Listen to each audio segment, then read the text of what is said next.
Hello and welcome to the Real Estate Regroup Show. I am your host, LJ Walker, a real estate investor helping you realize your dreams of owning a home or investing in one.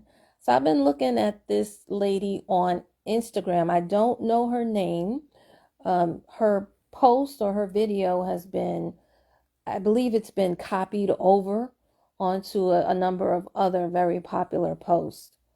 And she goes, what people don't tell you about mortgages is that mortgages change. She thought that they would never change, but her taxes went up by $428 and she got pissed.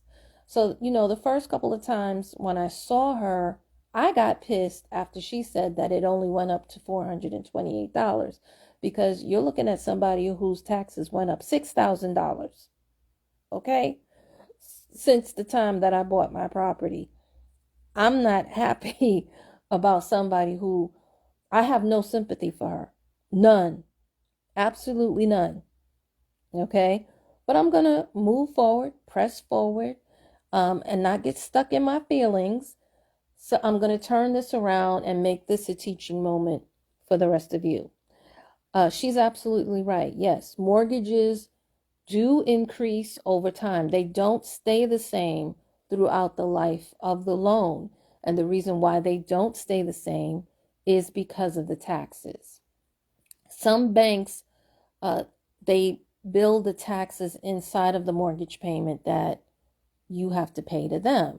And then you have some people, for example, some of you may not have gone to a bank, but you have done creative financing, meaning you do rent to own. And the person who you are paying your mortgage to, they may not necessarily pay your taxes for you. You have to do that yourself. And yes, taxes do go up. They don't always go up year after year, though.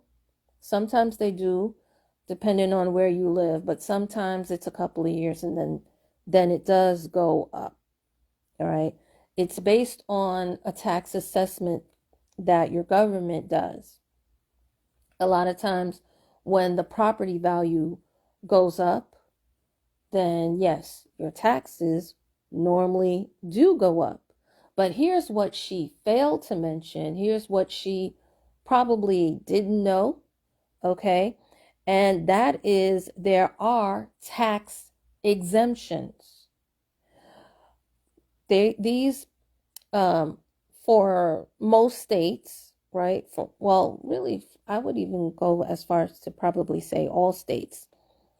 There is an exemption if you're disabled at any point in time. You don't have to be permanently disabled. From my understanding, you can be like, let's say you're disabled for a year or so. There is an exemption that you can apply for. That's why you need to tell your accountant everything. Your accountant needs to be your friend. Okay, this is what somebody told me a while ago, and I believe it.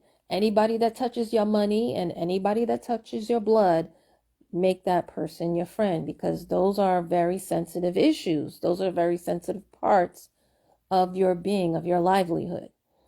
So there's disability, there's military. If you or your spouse is part of the military, there's a tax exemption for you. Clergy, anybody from a pastor, a rabbi, a priest, you're a clergy member, there's a tax exemption for you. Seniors 65 and over, there's a tax exemption for you.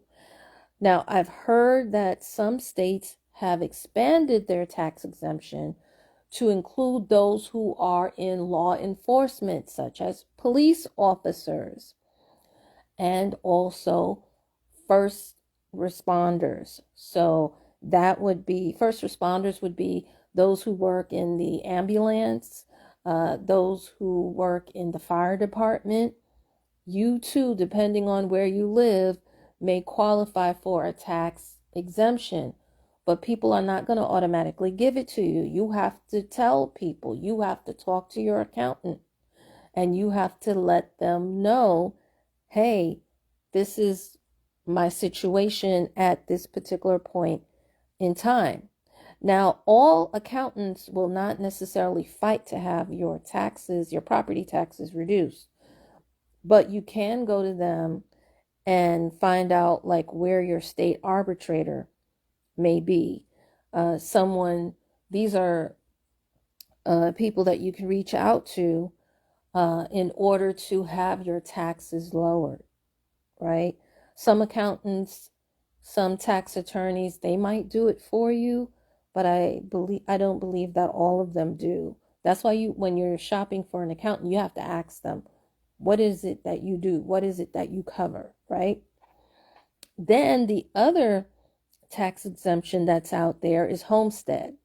And homestead is normally if you have a spouse that died, or let's say you filed for bankruptcy, something like that, then most states, not all, because New Jersey and Pennsylvania does not have this, but they'll have something called homestead that you can apply for. And then you also have other states now that they do have homestead, but they put a limit as far as how much of a tax exemption you can get with that homestead. But again, I'm guilty of this, guys, but we got to fight. I'm guilty only because I didn't know at the time, so that's why I didn't mention it to my accountant. But you gotta like kind of know some of the accounting laws, some of the rules yourself, because a lot of these accountants, unfortunately, they're not strategic, especially during certain times of the year. They have a whole lot on their mind. They're bogged down, and they don't think, hey, my client works in this area. My client is now 65. My client is now disabled. And also, for example, many of you do everything remotely. So your accountant doesn't even see you. Your accountant doesn't even know that you're disabled. And you are, right? So if you are, you gotta tell them. You gotta tell him. And you gotta say, hey, don't I qualify for an exemption? And then do what you can do to fight the taxes. And a lot of times you have a certain amount of time. Like in New York City, typically we have like right after Martin Luther King Day. After that, whatever it is, we got to pay it. You know, so that's another thing that you guys gotta be up on. And that's another thing that you guys have to understand, because I'm so tired. I see so many of us, when I say us, I mean minorities, we lose our houses because we perish for lack of knowledge, basically. And you need to have that knowledge. You need to understand, and you need to know these things.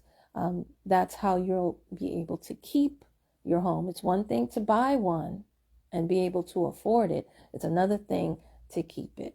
Okay, guys, so that's my financial advice.